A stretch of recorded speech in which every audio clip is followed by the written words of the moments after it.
ఆ తర్వాత సరే సార్ మీ ఇష్టం వచ్చినట్లే చెప్తాను నేను అని జగన్మోహన్ రెడ్డి గారికి చెప్పాక జగన్మోహన్ రెడ్డి గారు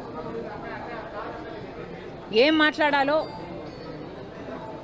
ఏ పాయింట్లు మాట్లాడాలో నేనే డిక్టేట్ చేస్తాను, నువ్వు నోట్ చేసుకో అని సాయిరెడ్డి గారితో చెప్పారట.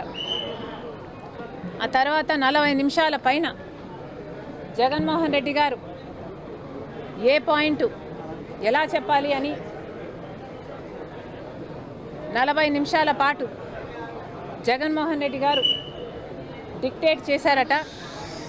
ఆ డిక్టేషన్ను సాయిరెడ్డి గారు నోట్ చేసుకోవడం జరిగిందట.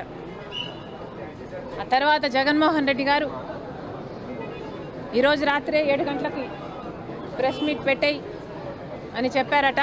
దానికి సాయిరెడ్డి గారు లేదు సార్, నేను ప్రెస్ మీట్ పెడతానని చెప్పాను కదా, నాకు కొంచెం టైం ఇవ్వండి, నేనైనా నా మైండ్ అయినా దీన్ని అర్థం చేసుకోవాలి, జీర్ణించుకోవాలి కదా, నేను పెడతాను సార్, నాకు కొంచెం టైం ఇవ్వండి అని కోరారట.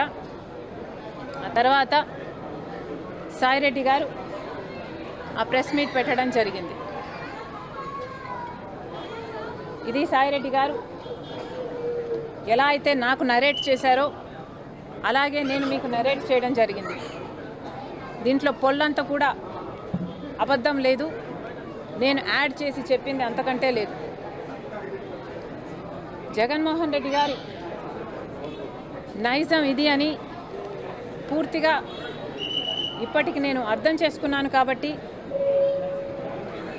ఈ విషయం సాయిరెడ్డి గారు చెప్పినప్పుడు నాకు ఆశ్చర్యం కలగలేదు.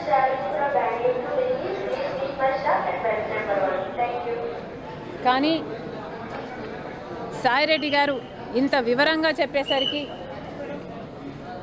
నా వివిడ్ ఇమాజినేషన్తో నేను ఊహించుకునేసరికి నాకే చాలా బాధేసింది. జగన్మోహన్ రెడ్డి గారు